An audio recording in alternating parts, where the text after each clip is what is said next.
বিসমিল্লাহির রহমানির রহিম। আপনাদের সবাইকে শুভেচ্ছা, ধন্যবাদ জানাচ্ছি।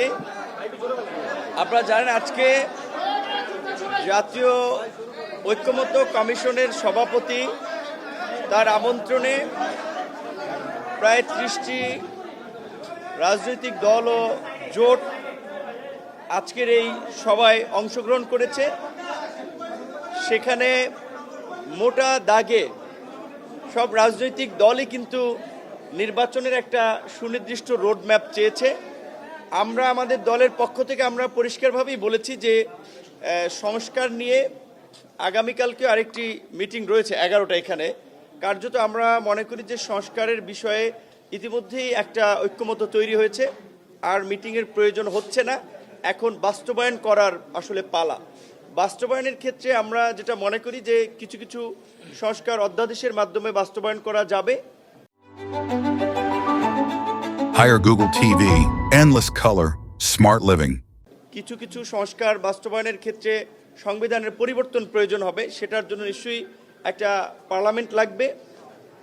এবং কিছু কিছু সংস্কার চাইলে এখনই বিভিন্ন মন্ত্রণালয় তাদের নিজস্ব ব্যবস্থাপনায় কিছু আইন অধ্যাদেশের মাধ্যমে বাস্তবায়ন করতে পারে। তবে যেহেতু বাংলাদেশের 50 বছরের ইতিহাসে আমরা এইটাকে আমাদের একটা ঐতিহাসিক প্রেক্ষাপট হিসেবে আমরা মনে করি, সেজন্য আমরা বলেছি যে এই ঐতিহাসিক প্রেক্ষাপটে রাষ্ট্রের সংস্কারগুলোতে যে আমরা এতগুলো রাজনৈতিক দল এবং নাগরিকরা ঐক্যমত পোষণ করছি, এইটাকে জুলাই সনদ না বলে বরঞ্চ একেবারে এটাকে একটা জাতীয় সনদ হিসেবে আমরা গ্রহণ করে একটা গণভোটের মাধ্যমে এর একটা গণভিত্তি দিতে পারি।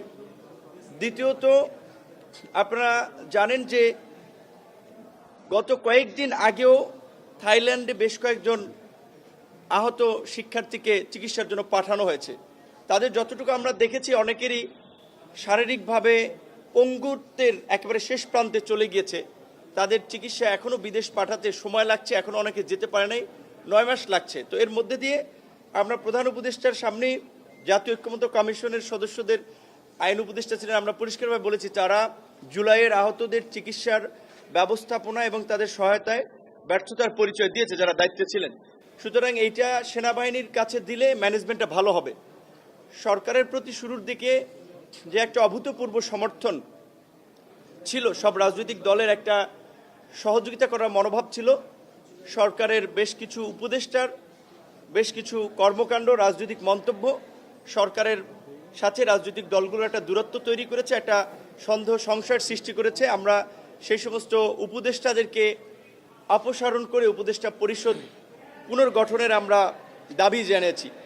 একই সাথে আমরা এটাও বলেছি অতীতের ঘটনা টেনে যে আপনারা জানেন যে 2023 সালের 28 অক্টোবর বিরোধী দলের আন্দোলন সংগ্রামের পর 24 সালে যে নির্বাচন হয়েছিল, সেই নির্বাচন সম্পন্ন করার জন্য তৎকালীন ফ্যাসিস্ট সরকার এবং তার দোসররা প্রায় 32,000 বিরোধী দলের নেতাকর্মীকে গ্রেপ্তার করেছে। কিন্তু গত 9 মাসেও এই ফ্যাসিবাদের সাথে জড়িত এবং তার সহযোগী 3200 জনকেও গ্রেপ্তার করা হয় নাই। বরঞ্চ আমরা দেখেছি যে শেখ হাসিনার গত 16 বছরের গুম, খুন, লুটপাট এবং দুর্নীতির অন্যতম সহযোগী জাতীয় পার্টির যে আস্ফালন, আমরা এই বিষয়ে ব্যবস্থা নেওয়ার জন্য আমরা প্রধান উপদেষ্টার কাছে আমরা বলেছি। একই সাথে যেহেতু নির্বাচন নিয়ে রাজনৈতিক দলগুলো বলছে দ্রুত সময়, প্রধান উপদেষ্টা বলছে ডিসেম্বর থেকে জানুয়ারি, আমরা বলেছি যে ডিসেম্বরে হলে ভালো, ডিসেম্বরের আগে কেন নয়, ডিসেম্বরের আগেও ইলেকশন হতে পারে। সামগ্রিকভাবে আমরা সহ সব দলই নির্বাচনের একটা সুনির্দিষ্ট দিন, তারিখ কিংবা মাস, এই সময়টা প্রধান উপদেষ্টার কাছে আমরা জানতে চেয়েছি। তিনি নির্বাচনের বিষয়ে ওইভাবে আসলে এই বক্তব্য মোটা দাগে সব রাজনৈতিক দলই বলেছে। এবং জাপানে যে নিকি এশিয়া ফোরামে যে একটা বক্তব্য এসেছিল, শুধুমাত্র একটি দল নির্বাচনের ডিসেম্বরে চেয়েছে, এই বক্তব্যটি যে সঠিক নয় সেটা ওখানে বলেছে অনেক দলই। তো নির্বাচন পত্রপত্রিকা 54টি দল, এবং আজকেরও আই থিঙ্ক